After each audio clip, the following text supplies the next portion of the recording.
Hello team, welcome to another ATP Geopolitics video with myself, Jonathan M.S. Pearce. This is a Ukraine war news update, the first part thereof for the 12th of February 2026. We're going to be talking in this Hits Lots' video about stats, about casualty figures for the Russians.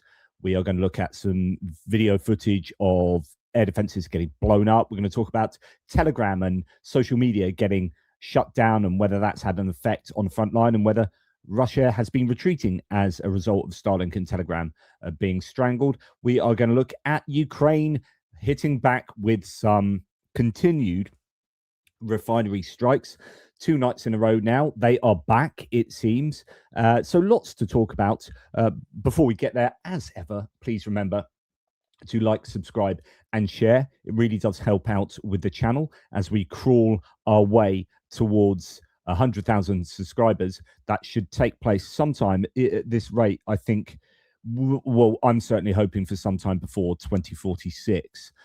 So, you know, fingers crossed and all that. No, please do help out the channel. And it also helps you out by keeping you in a loop with everything that's going on in the war in Ukraine and beyond. Right, let's get into the details. Did that without I hadn't even finished speaking. It's my trigger happy fingers.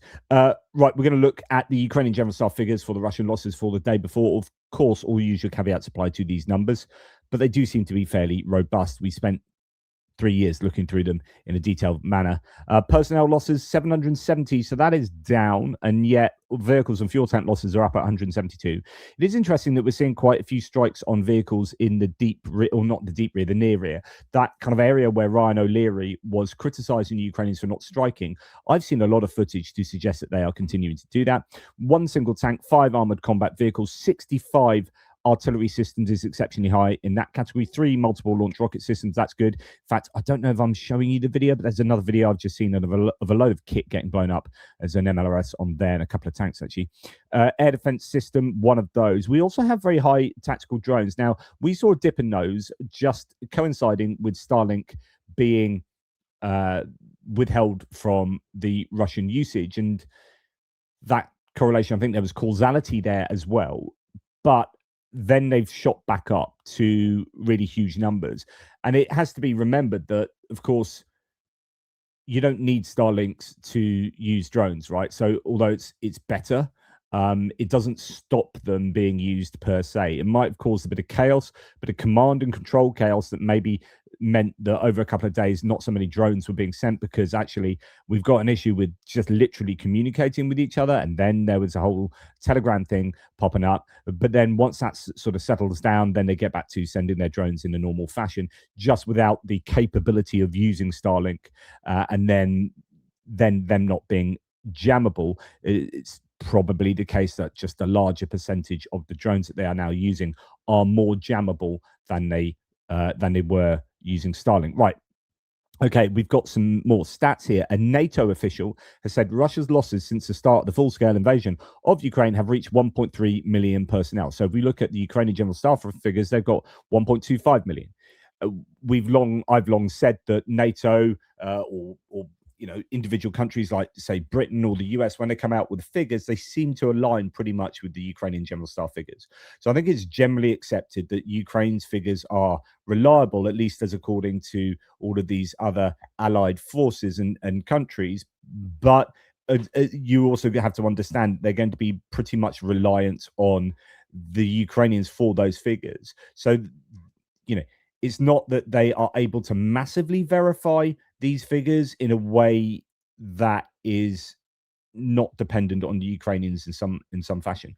So the Ukrainians are the ones that are compiling these loss statistics based on the videos that they are getting sent through.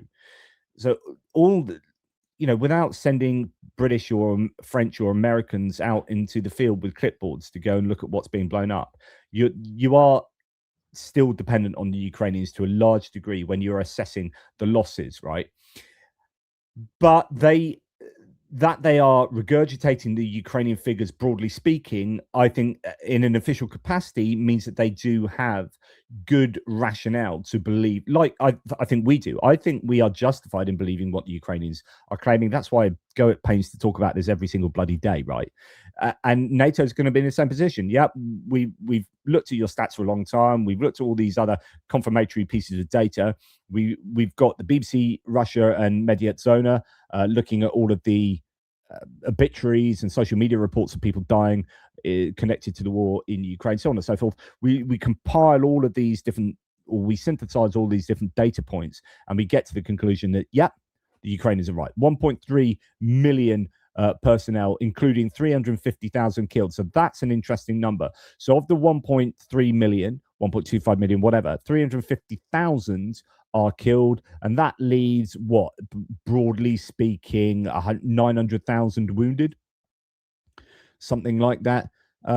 According to the official, 400,000 Russian troops were killed or wounded in 2025 alone. So it's just a very high proportion. Or why is that? 4 years. Yeah, that is a higher proportion than other years. 2025 was a really difficult year for the Russians. A statement was made during a briefing reported on by DW, the German national media entity. So Chris Owicki now looking into casualty figures coming from an elite Russian unit. I was going to report this and I decided not to. Actually, he's done a thread on it, so let's go for it. Leaked casualty figures from an elite Russian Special Forces brigade indicate that it suffered huge losses in Ukraine, equivalent to more than half of its entire roster of personnel. Scores of men are listed as being, quote, unaccounted for. In other words, having deserted.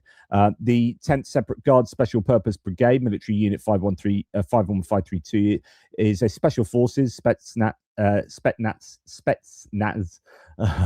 unit under the GRU. It's a 2002 refoundation by Russia of a Soviet-era Spetsnaz unit that ironically passed to Ukraine when the Soviet Union broke up in 1991. Since the start of the Ukraine war, the brigade has been fighting on the Kherson front, which has seen constant and extremely bloody fighting over the islands in the Dnipro River and Delta.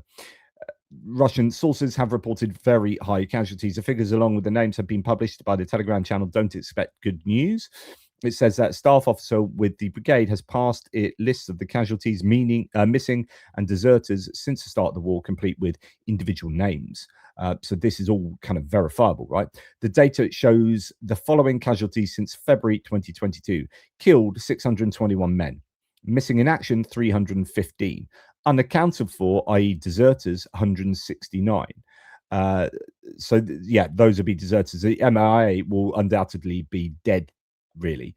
1,811 men rostered, of whom so they've got 1,811 presently on their rosters, of whom 1,230 were on duty, 315 are missing in action, 144 are unaccounted for, 109 are in hospital, 10 under arrest, and 3 in captivity. So aside from those who are killed, and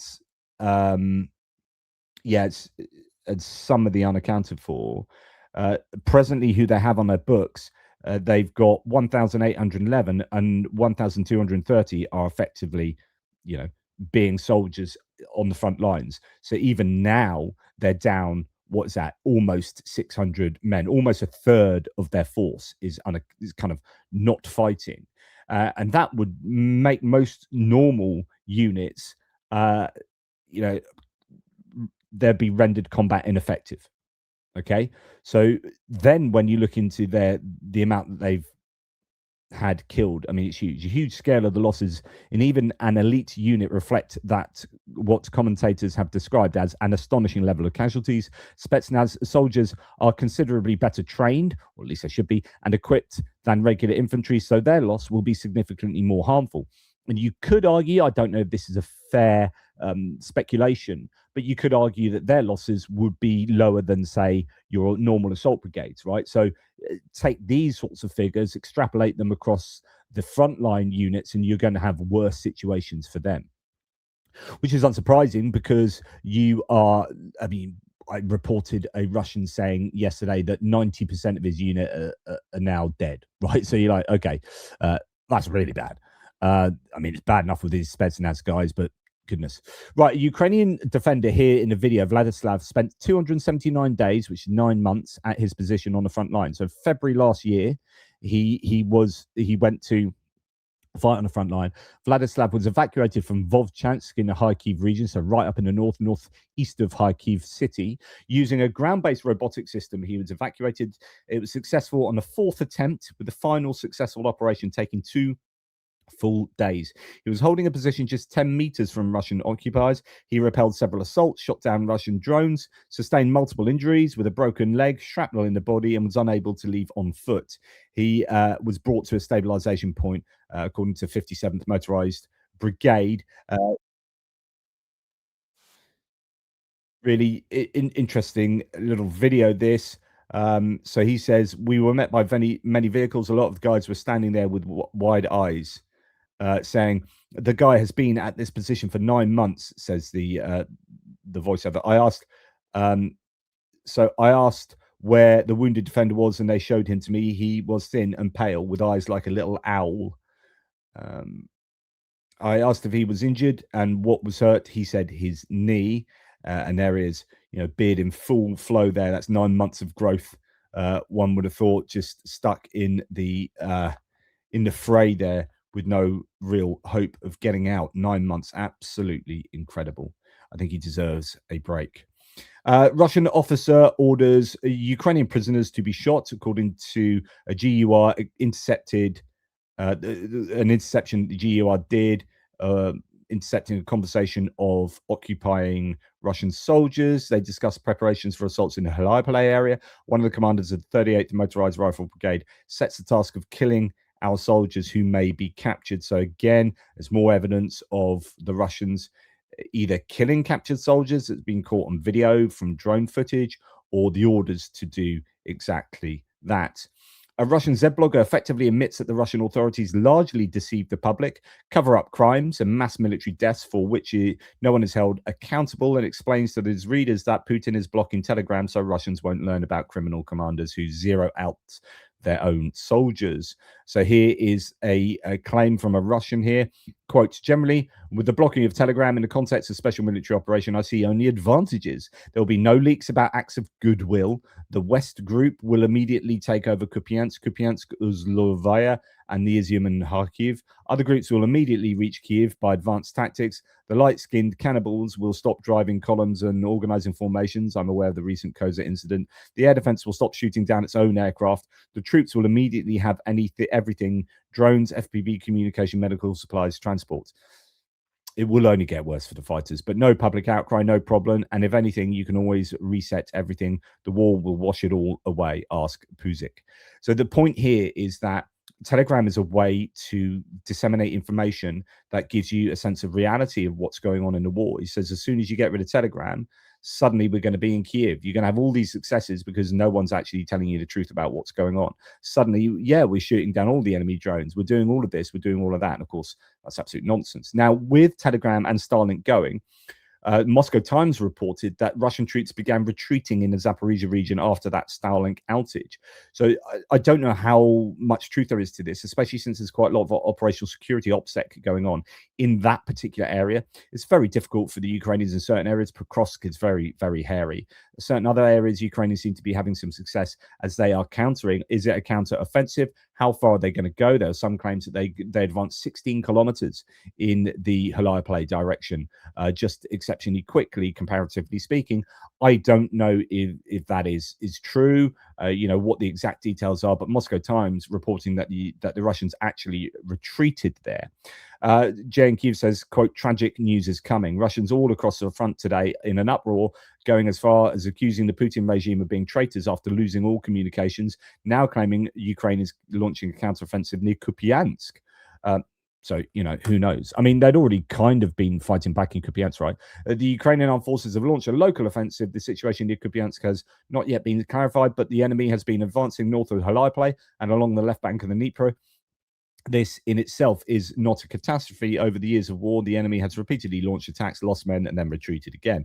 This time, the enemy's counteroffensive is being recorded against the backdrop of the Russian army's disconnection from Starlinks. Black terminals and amateur craftsmen have become the key to reliable and often the only communication on the front.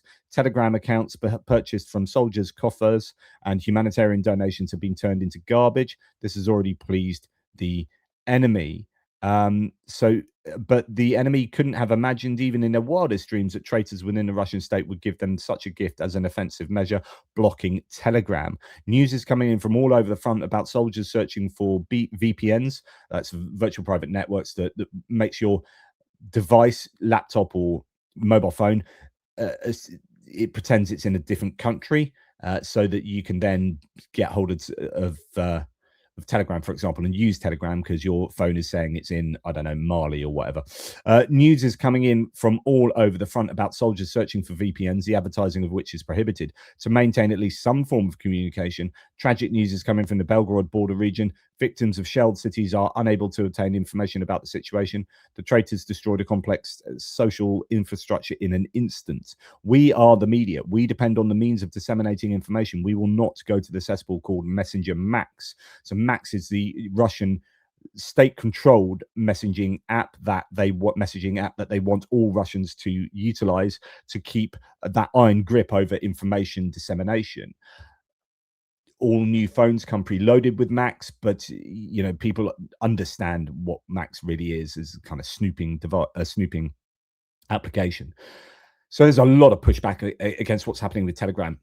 I'm just going to remain on that for a second. So after restricting Telegram and Max, and Max got restrictions as well, weirdly, there could have been some issues with the kind of technicalities of it. Russia's also removed YouTube and WhatsApp from the authorized DNS of state regulator Roskomnadzor. The two most popular platforms in the country are now inaccessible through official DNS filtering systems. And then we hear that Russian Roskomnadzor has also completely blocked Facebook and Instagram. Their domains have been removed from the DNS system of the National Security and Defense Council to access the platforms. The users within the country so access has been actually suspended. So WhatsApp, Instagram, Facebook, YouTube, Telegram, and you kind of had to use Max, but even that's having issues. Following Z bloggers Podolyaka and Kalashnikov, the leader of the Rusich group makes his debut in the funny calculator column. War criminal Alexei Milchikov, in his paid Telegram channel, asked why Putin has destroyed 600,000 Russians. Alexei Milchikov says, my estimate of losses, this is solely my personal subjective opinion based on personal observations. It's unofficial and may not correspond to reality. Journalists who are foreign agents and collaborate with undesirable organizations have compiled a list of names, which includes, if I'm not mistaken, around 200,000 dead. So that's the BBC Russia and Mediat Zona list. In my opinion, the death toll from this conflict on the Russian side is approximately 320 to 350,000. So you've got a Russian source now saying, look, I'm going to use Telegram to disseminate this information, but, that ain't going to last long. But I'm going to let you know that I agree with what NATO is saying and what the Ukrainians are saying, because that 350,000, 320 to 350,000 dead will include a lot of wounded. And then you start looking like that Ukrainian number is correct. And this guy's saying, look, from my own independent kind of calculations and rationality, I maintain that, 320 to 350,000 Russians have been killed. This includes both career military personnel and PMT employees, including Wagner, whose losses totaled approximately 23,000, including at least 16,000 in Project K, volunteers, mobilized personnel, and losses among the DPR People's Militia Corps, including those mobilized from Donetsk.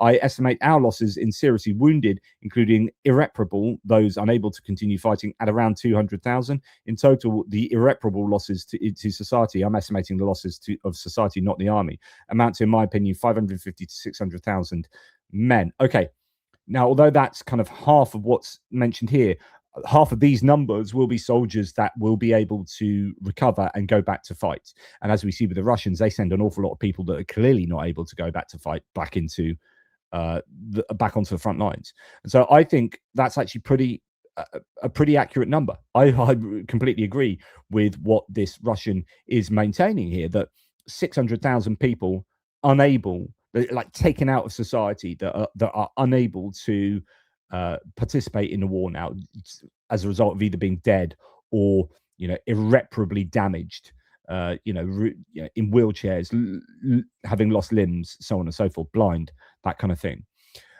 rather than getting really badly injured, but then 4 months later you're back on the front lines, or 3 weeks later, or whatever it is. Now, here we have someone saying the armed forces of Ukraine have achieved certain successes in the Hyliopole direction, though details cannot yet be disclosed as the operation is still ongoing. This was stated live on Armia TV by Dmitro Perun-Filatov, commander of the 1st Separate Assault Regiment, named after Dmitro Kostyubailo, adding that information currently being circulated by Russian sources corresponds to reality. In other words, that those kind of, oh my goodness, it's all going bad, that you're hearing from some of these Russian sources, essentially that could well be correct. One of these war monitoring, there's lots of different war monitoring handles. Hell yeah, Ukraine's hitting hard in Hyliopole. Respect to Perun. They are hopefully hitting hard, but we'll only find out really what's going on in some time, days and weeks. N-Strike again says, I can't help present unverified battlefield claims as confirmed facts. Here is a neutral English rendering that reflects the reported nature of the information. So, in other words, take this with a pinch of salt. Ukrainian reports circulating on Russian military affiliated channels claim that Ukrainian forces have advanced up to 16 kilometers in the Zaporizhia sector. So that's what I said earlier, prompting strong reactions from pro-war commentators. Ukraine's general staff has not officially confirmed this information. There are also reports of Ukrainian gains in the Kharkiv region, according to open sources. Elements of Russia's 18th division, which has been deployed to re-establish a so-called buffer zone, have reportedly lost control of several previously occupied border settlements. That's going to be interesting. I don't know if that's up in Vovchansk or further to the right at Milove, as you come on to the kind of Oskil River area. In addition, reports indicate that Russian troops positioned in basements in the village of Chuhunivka, I reported this in my mapping update, came under Ukrainian fire, after which some personnel allegedly began surrendering. Independent verification of these claims remains limited. So that is a village that's just across the border again that has been, according to some reports, re-liberated by the Ukrainians. Okay, Ivano-Franko group here, operators are cutting out Russian logistics in the very deep rear, almost 60 kilometers. This is what I was referencing earlier. They've hit 13 trunks, a fuel tanker, and 5 cars. This is the kind of, and I'm not going to play you through the 3-minute video here, but this is exactly what Ryan O'Leary was talking about. You need to be hitting logistics in the rear, and then that stops the front line being able to operate. They have no supplies, they have no ammunition, no water, no food, no weapons, that kind of stuff. This is 60 kilometers behind front lines, and these look to be FPV drones. Now that's not going to be fiber optic 60 kilometer. I have seen 60 kilometer spool of fiber optic, but it's going to be highly unlikely, especially as it completely turns around there. Fiber optics generally will take wider, they do wider maneuvers.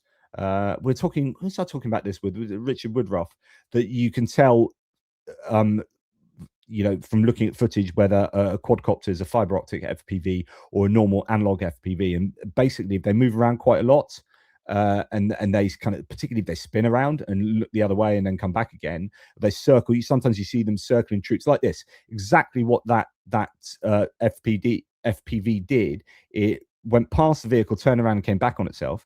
If you're spooling out a fiber optic behind you, that ends up potentially being a bit of a problem. You don't want to do too bigger quick moves. You end up snagging or cutting or ripping the line and so on and so forth. But point is, okay, these are going to be analog drones that are having feed 60 kilometers behind the front line, if that's true. So these are going to be bouncing off a mothership. Ukraine is going to be using these techniques to great effect, and lots of things there getting blown up. So that's really, really good news. Then we have your mid-range drones here, your FP2s or equivalent. Here we see middle strikes of SBS destroying 4 surface-to-air missile systems, 3 TORs, and an OSA.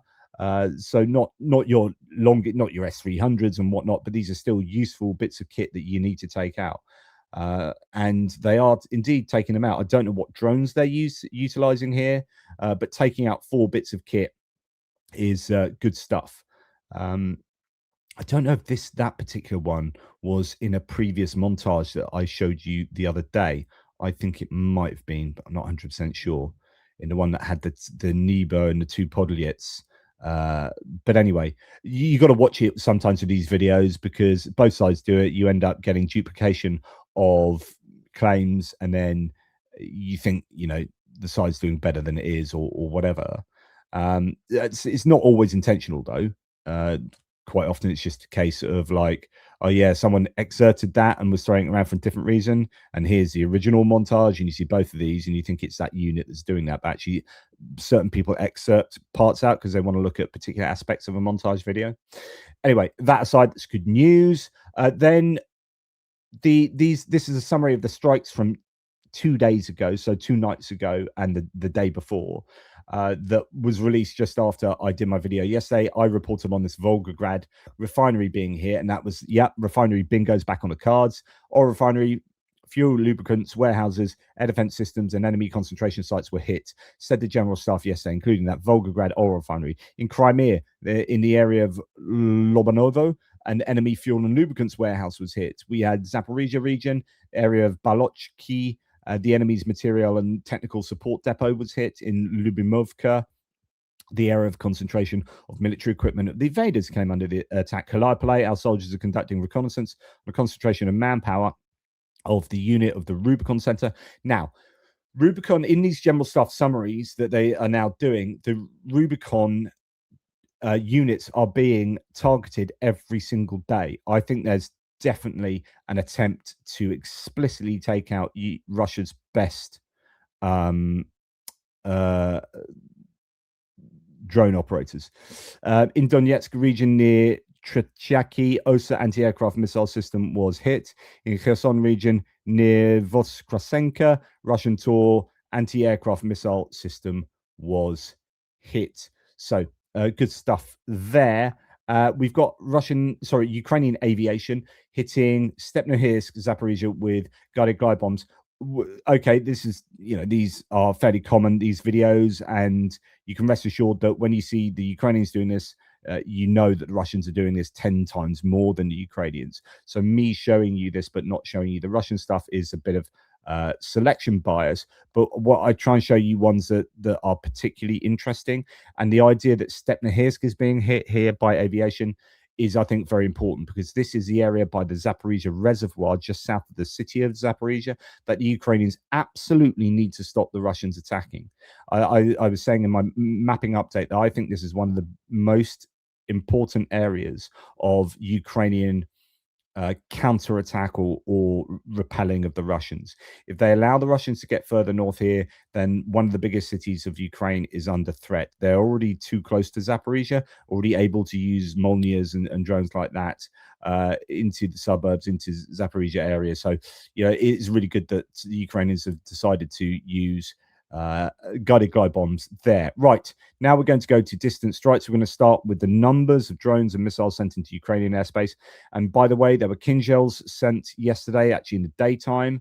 And then there has been Oreshnik warnings today. Now, I don't know. They then took down the Oreshnik warning.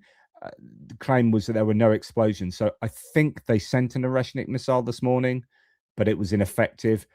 But they might not have sent one. I'm not 100% sure. I'll have a little look in it in a while. So anyway, 219 drones were sent in, 197 were taken out. So that gives you 23 out of 219 is a much better interception rate than we've seen for some time.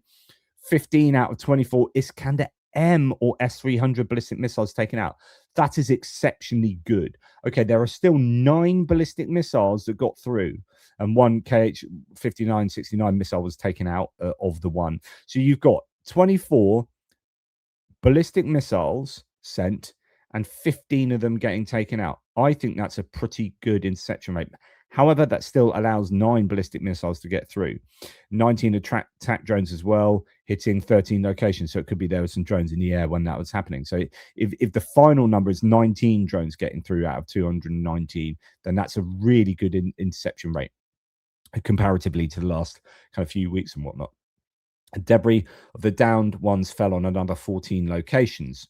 Okay. improvement.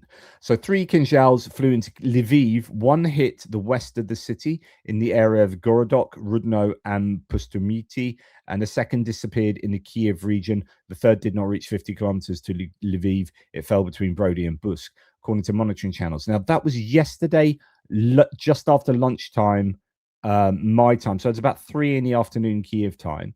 That's probably why those Kinzhals do not appear on this chart, which is the overnight chart. So there you can add another 3 Kinzhals, and I'm not sure, like at least 2 of them were intercepted as far as I understand. Ukraine's air defense forces successfully shot down 2 Russian Kinzhal hypersonic missiles that were heading toward the western city of Lviv. Ukrainian officials said yesterday or today, explosions were heard in the region in the early afternoon as air defenses engaged the incoming weapons, but there were no immediate reports of damage or casualties. Lviv's mayor noted that air defense systems were active in the skies over the city, and the Ukrainian forces were carrying out operations to neutralize the threat before it could reach the populated areas. The intercepts come amid ongoing Russian long-range strikes on Ukrainian territory, with air defenses continuing to play a critical role in protecting key western cities far from the front lines. Now, the General Staff has released some data. Over the past 2 years, the effectiveness of air defense has been maintained at about 74%. We are trying to increase this percentage through innovations. Currently, a set of organizational measures is underway. The number and quantity of interceptor drones is being increased. A redistribution of functions between anti-aircraft missiles forces and a new branch of the military, which will be responsible for covering important facilities, is planned. And there is active interaction with partners to solve the problem of the shortage of missiles and fighter aircraft. We hear that the Dutch have finished getting 24 of their F-16s to Ukraine, and the French are going to get a couple more Mirages out to Ukraine pretty soon. I'm not sure what to make of these numbers. They're a bit, and it's probably not the General Staff's fault. I don't know if Max 25 has summarized these without some of the key parameters. I would like to know, effectiveness of air defense on what? On drones, on missiles, cruise missiles, ballistic missiles? Are we talking about FPV drones? What about reconnaissance drones? What about Lancet drones? What does that 74% pertain to? Because that's quite a low percentage for an average over 2 years, when the Ukrainians were actually having sort of 95% success rate very commonly within the last 2 years. And the interception rate has got worse, but I presume this is taking into account missiles as well. Anyway, and some numbers from the General Staff. Now, Zelensky said the volumes are huge. What's he talking about? Is how much generation the Russian Federation has disabled, how much electricity generation. Russia has had great success over the last 6 months in absolutely hammering Ukraine's energy sector, and it is horrendous for Ukraine. I was speaking to Zhenya this morning. We had a chat on the phone. He's in Kiev at the moment. His son is having a knee operation, so he's supporting his son there. And he was saying it's cold here. I said, how much electricity you get? Well, sometimes you get 1 hour, or another day it might be 11 hours. So there's a real variability. Of course, if you're a business, if you're an industry, that's very, very difficult. Especially if you're not maybe a prioritized industry or business.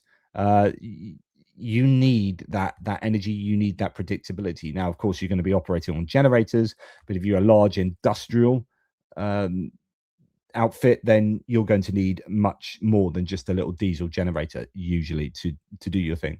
According to the president, the Russian Federation attacks have led to a daily electricity deficit which reaches 5 to 6 gigawatts during peak load hours. Absolutely insane. And I really do advocate for small scale. I would be getting solar panels into all sorts of administrative buildings to take that load off, individualized, decentralized power generation. What can you do quite quickly? Well, surely you could just get an absolute ton of batteries and solar panels and start getting your government buildings being at least mitigate. I know it's winter. I know you're not going to get an awful lot of solar, but you're just mitigating against the massive deficits that are in place. And that'd be useful going forward anyway. Solar is so cheap now relative to what it used to be. Wind power takes a little bit more thought, and you've got to get big wind turbines, but things like solar panels are relatively easy. So I think it calls for that. Now, thank you, Gina, for sending this through to me, because I missed this one for Max 25. this is exactly what I've been talking about. That Ukrainian drone manufacturing must have been hit by the Russians. I was talking more about the larger drones, like your Lutis and your FP1s and 2s. We have seen January be a very lean month for strikes, and we're seeing it only the last couple of days where they've started to hit refineries again and we're starting to see a few more of these kind of FP2s type medium range drone strikes on equipment. But we saw loads of it in December, November, really good time for the Ukrainians. And then suddenly the new year came along and things changed. So I was saying that I think the Ukrainians have been hit. The military industrial complex has been hit. Max 25 says Shaheds destroyed the main drone production plant for one of the most effective frontline groups, Lazar, said Deputy Commander of the Frontlines, Yelizarov. The total damage amounted to $35 million. The attack took place several months ago. So several months ago, the drone manufacturing facility for an entire group, the Lazar group. Now, the Lazar is a very prominent drone unit that does a heck of a lot of good stuff. Now, their drone manufacturing, you would assume that is going to be a case of FPV drones, bomber drones, and Baba Yagas maybe at the most there. I doubt that's your medium range drones, and that's kind of what I'm talking about. Medium and long range drones, I think we've seen far fewer of those, but it might also be those drones. I don't know what Lazar is ultimately responsible for, but there is an admission that Ukraine's military industrial complex has been hit. That's a sort of activity that I think is going to be taking place every night. The Russians are going to be desperate. The question should always be, well, what would you do if you were the Russian commander? If I was a Russian commander, I think taking out Ukraine's energy is absolutely essential. Like, if I wanted to destroy Ukraine as much as possible with no concern for morality or politics or anything else, if I just wanted to completely screw Ukraine over, I would take out its energy infrastructure. Every substation, I'd just be hitting that every single night, and that's pretty much what they're doing. I would also be hitting their military industrial complex. And, you can look at things like Staro-Konstantinov Air Base as being pretty well protected with air defense missiles. They've probably got Patriots around that and whatnot. But I'll be looking at, right, get some collaborators to tell us where the Ukrainians are building other things that might be in cities or outside of these places in secret. And so they won't have huge air defense systems around them because those are scarce, right? And then we want to hit those and do our very best to destroy the military industrial complex. And I'm pretty sure that's what they're doing. We just don't hear about it a lot because the Ukrainians are not going to be amplifying the message that their military industrial complex is being shellacked. But I reckon it will have taken a heck of a beating over the last few months alongside the energy sector. Now, Tim White says, okay, overnight, what took place with regard to what Russia achieved? They struck Kiev, some people injured there, buildings and cars. Dnipro, 4 injured, including a baby and a 4-year-old girl. Damaged infrastructure there, cars and houses. Fires broke out. Odessa seemed quite there was an energy infrastructure was hit there, destroyed infrastructure facility. That is an energy one, DTEC one, I think. That's bad news. Damaged 9-story building, markets burned, supermarket damaged. And Lozova, a man and a woman died. 6 more people were injured. Warehouses of one of the enterprises was on fire. Garages of a farm and residential buildings were damaged, so on and so forth. So, yeah, not the worst night for key things being taken out. Potentially, although we won't probably know if that did happen. But I think the Ukrainians did a fairly good job of intercepting, yet 9 ballistic missiles still getting through. Multiple injuries in the Kharkiv region in what looks like a double tap strike last night on a supermarket there. Russia struck the village of Barvinnikove in the south of the region, only about 30 kilometers from Sloviansk. Actually, that's going a lot further south there. The first drone fell near the store. The second flew into the shop itself. My goodness, horrible. Odessa was under attack last night, as mentioned. A drone hit the city there. You can see that Shahed going on its terminal phase to dive at Odessa and then blow something up. There is a large fire in Odessa after the drone strike. Energy infrastructure has again been hit. just who would want to be a power station in Ukraine at the moment?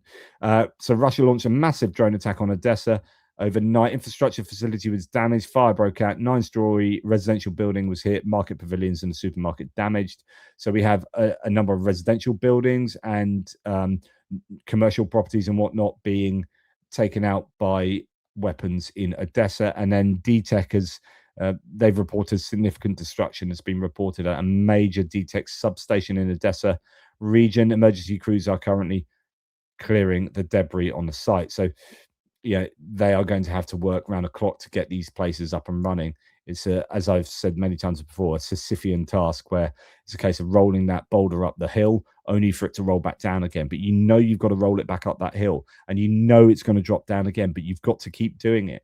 You've got to keep resiliently rebuilding energy infrastructure because the country needs energy. Now, I heard someone say yesterday, can people stop talking about Ukrainians having resilience?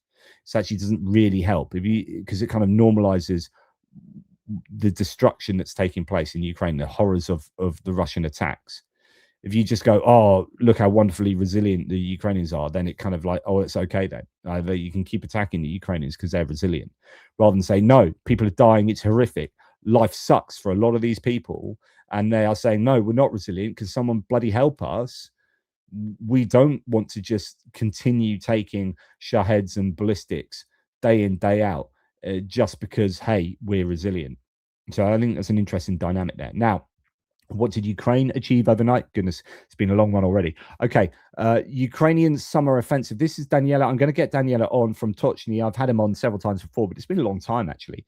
They've done an investigation at Tochny looking at Ukraine's June through to October 2025 deep strike campaign, which represented a structured operational shift from the tactical interdiction to systemic infrastructure targeting. This is what we've not seen in January. So they stopped their investigation in October, but that would have carried on October, November, December, where they were continuing to do that. The analysis in depth can be found on their Tochny website. Total confirmed strikes June to early October, 44 oil refinery sites. Just that's June, July, August, September, pretty much 4 months, 4 and a bit months. 44 oil refinery strikes. So that's 11 a month. That's 1 every 3 days. 40 plus oil depot strikes. So then you've now got to 2, like an oil refinery and an oil depot getting taken out every 3 days. 30 plus oil facility strikes. Okay. Now you've got something every day, essentially. That's what all of those mean. A sharp rise in S-300 to S-400 air defense strikes. I presume that strikes on those air defense systems.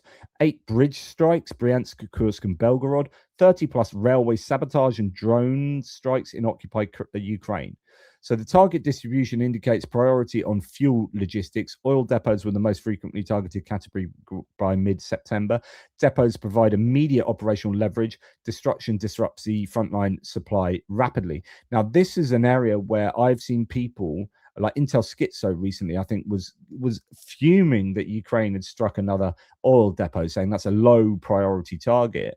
Whereas this data suggests that actually it's a high priority target because it has an immediate operational effect. Like that fuel goes from oil depots to the front line, to the Russian military machine. A few documented strikes: Novoshakhtinsk refinery, satellite imagery confirmed strike location, tank damage. Early September, Slovyansk Eco Oil suspended production entirely following combined drone and missile attack.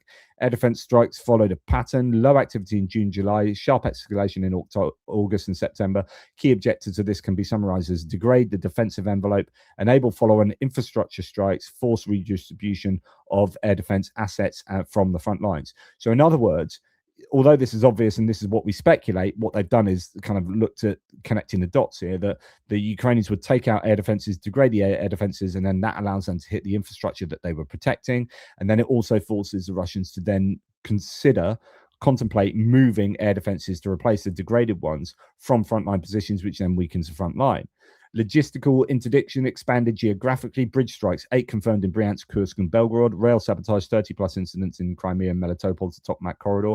9 plus relay cabinet sabotage actions. In several cases, the attacks occurred on the entire train line. Strategic consequences: air defense redeployment away from the other theaters, increased infrastructure hardening costs, anti-drone nets over substations and fuel depots, logistical friction along the entire operational depth, and psychological erosion of rear area immunity. Summer 2025 demonstrated how deep strikes are critical and effective. Future trajectory depends on sustainability of Ukrainian long-range drone production. So this is where Russia hitting their drone production is critical, because that stops Ukraine from being able to do these. I think that's what's happened.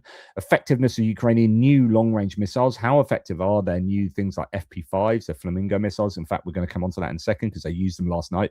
Russian industrial repair resilience. How good are the Russians at repairing over and over, Sisyphean roll up boulder up the hill type affair, repairing these refineries and depots and infrastructure, only for them to be hit again.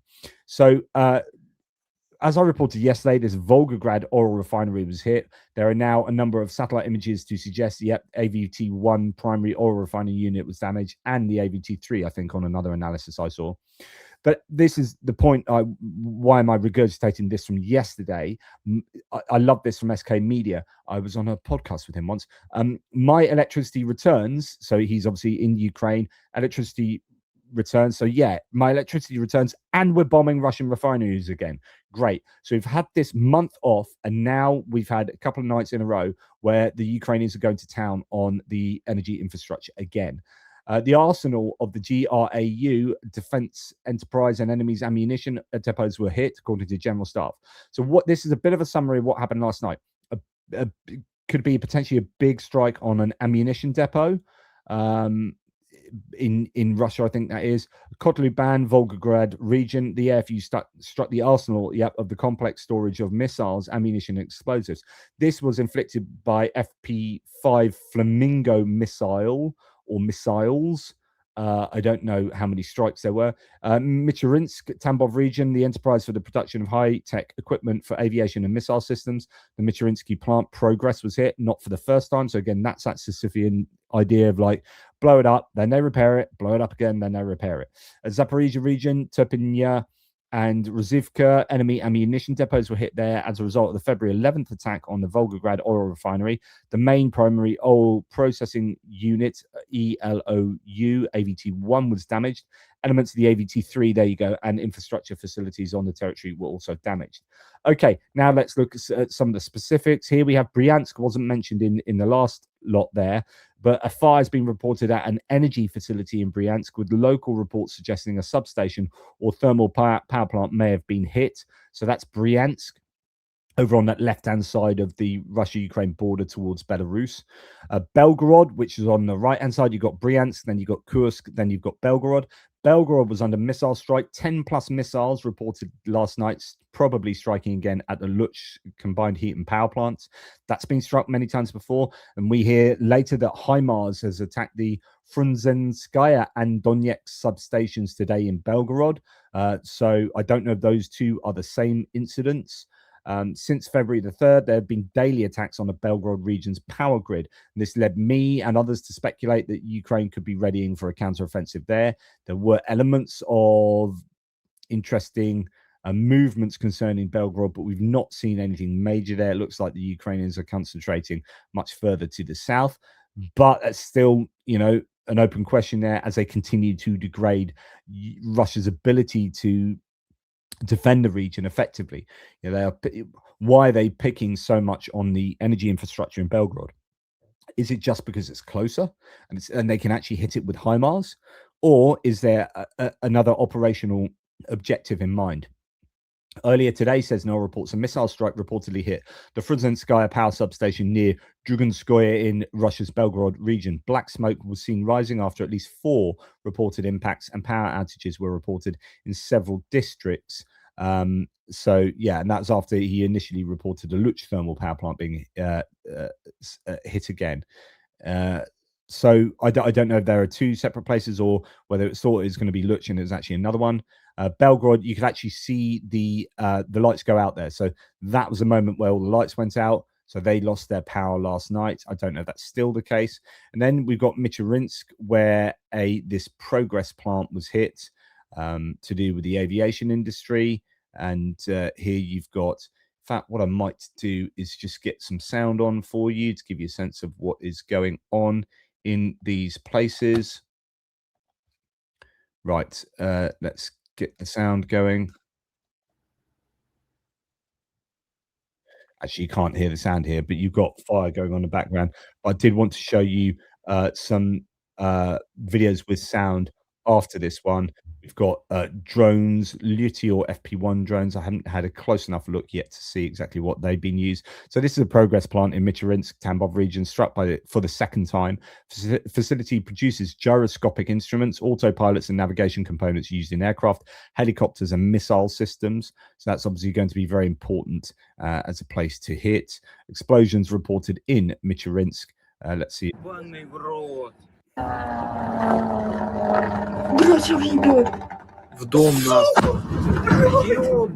So you can see that drone there.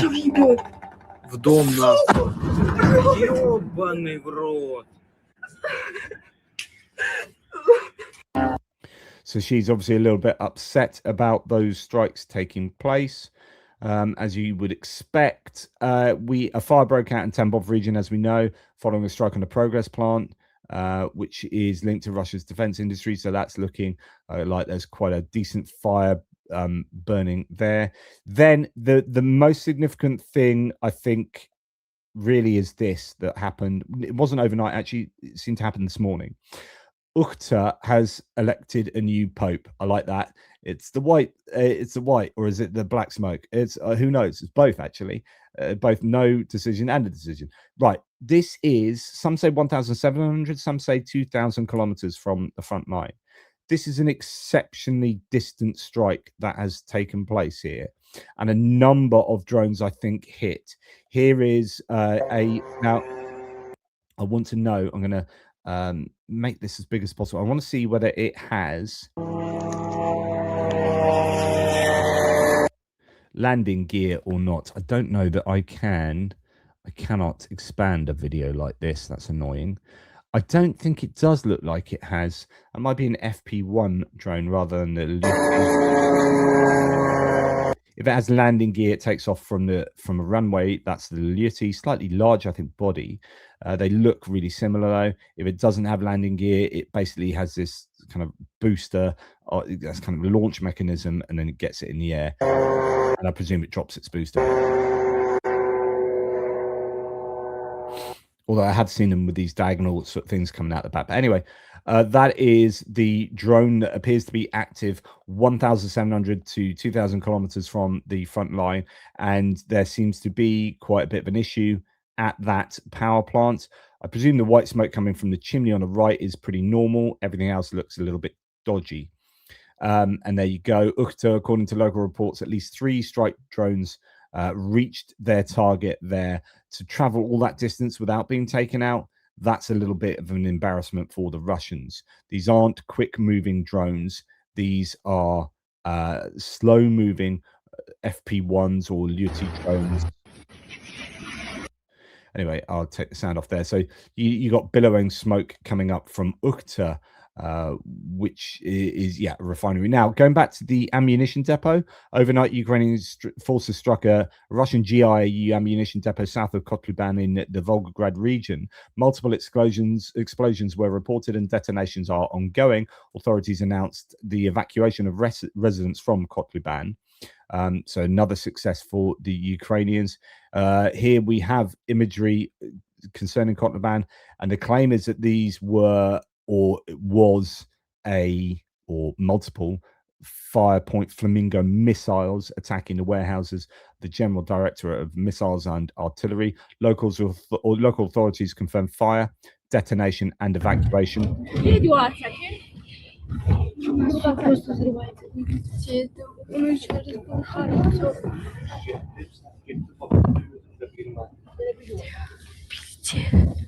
So you can hear the continued rumbling there of secondary explosions, one presumes. So I think that was probably a very significant strike. We also understand that smoke was seen rising in Kursk yesterday after an explosion in the village of Komitovka. I don't know anything about that. Could be much more of a localized strike using FPV drones. I don't know how far that was from the border. Okay, now moving on to other bits and pieces. So I guess the TLDR is the Ukrainians are back with striking refineries and ammunition depots and using FP5s and long range drones. They've don't seem to have been using them in such a widespread manner in January, unless they have been and we just haven't heard the outcome. But it looks like it's now back on the agenda, and that's really good news. I assume if you're going to blow up, like I said to you before, if you know how to build a Luti drone, then if your place gets blown up, you still have the know-how, you still got the expertise, you still got the plans that will be saved in a cloud somewhere. You just need the machines and the energy. You need like literally the energy and the building to produce them. So you know, how long does it take to get these kind of production lines back up and running if they were here? I mean, I'm not saying this has definitely happened, but just the thought experiment would be, right, I make Luti drones. My place got blown up today. Yeah, how do we go about rebuilding the establishment? Maybe where do we take it? Do we build it somewhere else that's safer? Is that our motivation to build this underground? You know, we're going to have help from the government, no doubt, because we're such an important component in the war. So, you know, how quickly does it take a nation like Ukraine in the position they are in to get the production of something that has been taken out up and running again? Okay, Robin Brooks, who often comes out with these sorts of graphs, had this. I looked at this originally, someone sent it to me on Blue Sky, but I'd already seen it on Twitter, and there was a bit of pushback, probably from like sort of Greek people, I think, to Robin Brooks, attacking him over the stats. But he says the EU is its own worst enemy in countering Russia's invasion of Ukraine. That's coming to a head again now with Greece's reported opposition to the 20th sanctions package. They seem to have got that over the line now. Greece's ship owners have a de facto veto over EU foreign policy, says Robin Brooks.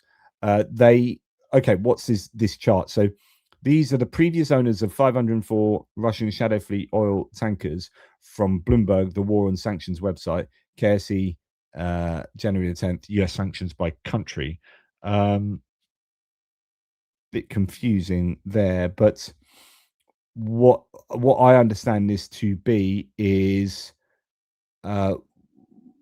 where are the Russian Shadow Fleet coming from now, as they've grown that Shadow Fleet? Previously came from other and Russia, so the Russians own their own tankers, right? And then they used them, and they've now increased their number of their own more recently. And then they had a load of others, this yellow area, which I don't know, there'll be random countries that have helped them with their Shadow Fleet. But even going on before the war, so they had an existing fleet of ships that were transporting their hydrocarbons.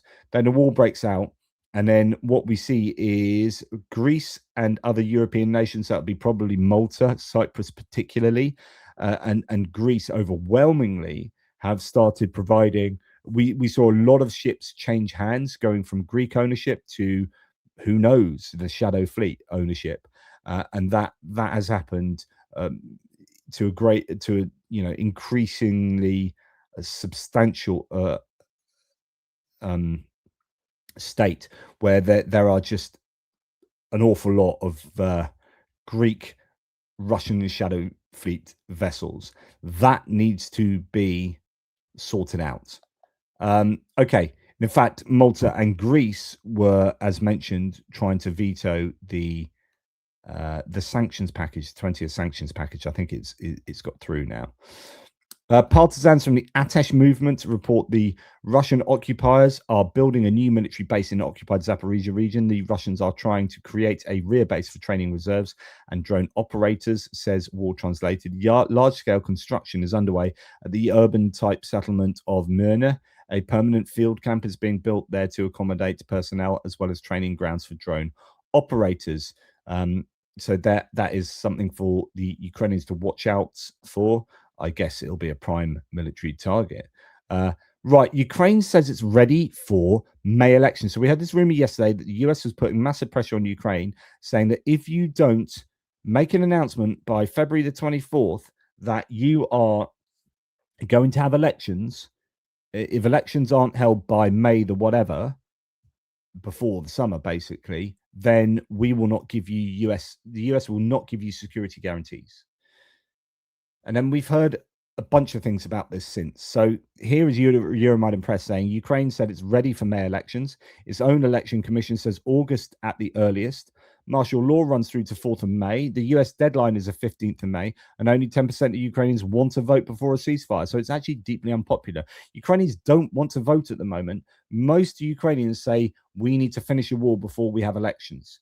But the US want Ukraine to have elections because they don't want Zelensky.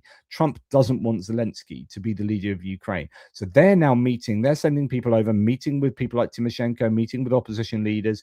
You've got Newsmax starting up a news channel, a right-wing buddy of Donald Trump, starting up a news channel in Ukraine. Why would you want to do that now unless you were wanting to, I don't know, influence your viewers to vote for an opposition candidate?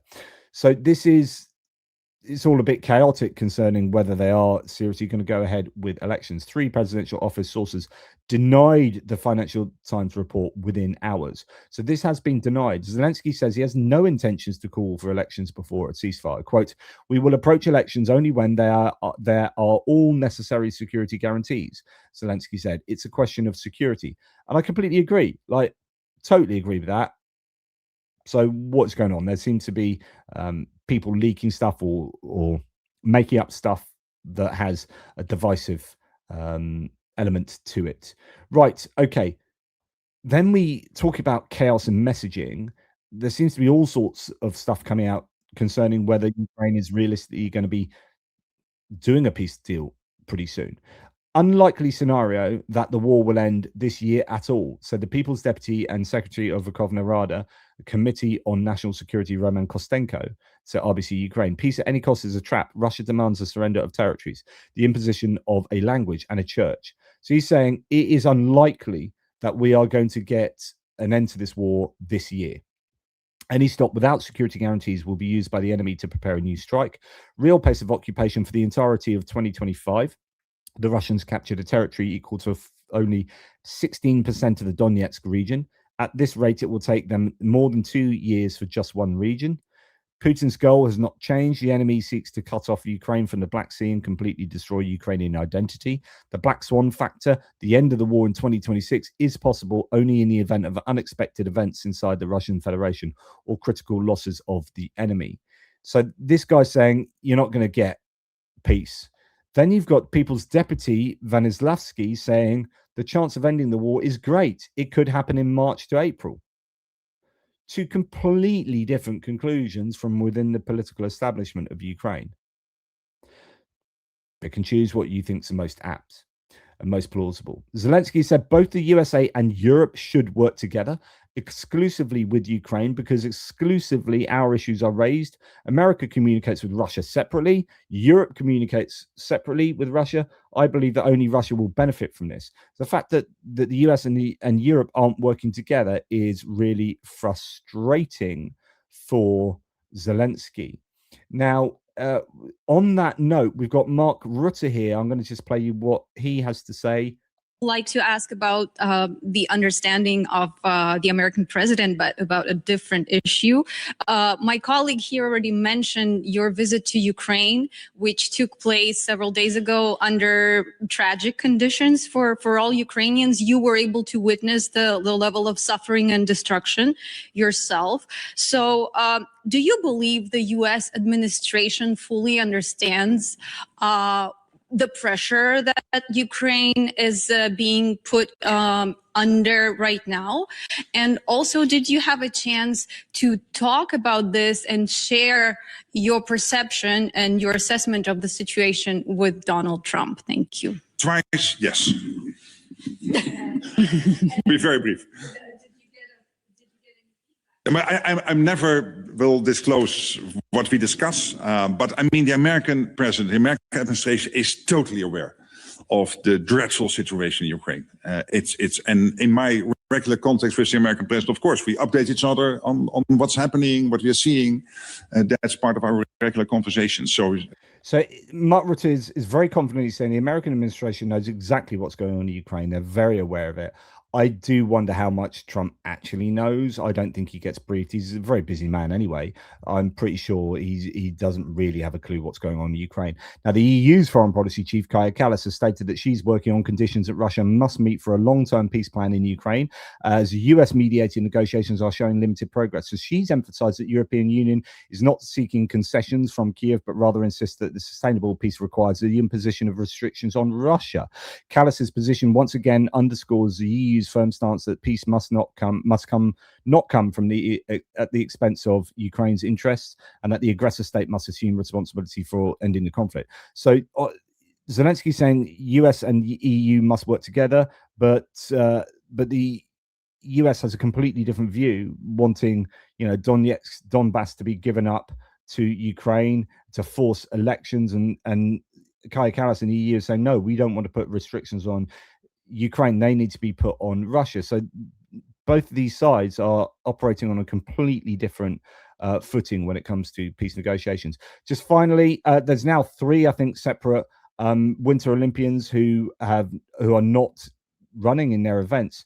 The most famous one, the skeleton athlete Vladislav Hryshkovich, who has a helmet with the names of and images of Ukrainian athletes who have died. He's not allowed to compete, and in fact he didn't compete. Think of all that preparation and then going there not competing.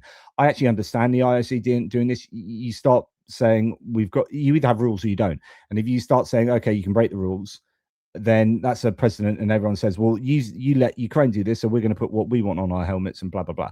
I understand that. There is some double standards though, because there's been some athletes with Russian stuff on their helmets and nothing's happened to them. So I get why these people are annoyed, but I also understand the IOC's position. Even though it would be lovely to have Ukrainians have whatever they want on their helmets, that's great because we all like Ukraine. But the reality is, you can't just break the rules on account of you liking Ukraine, but no one else can do that.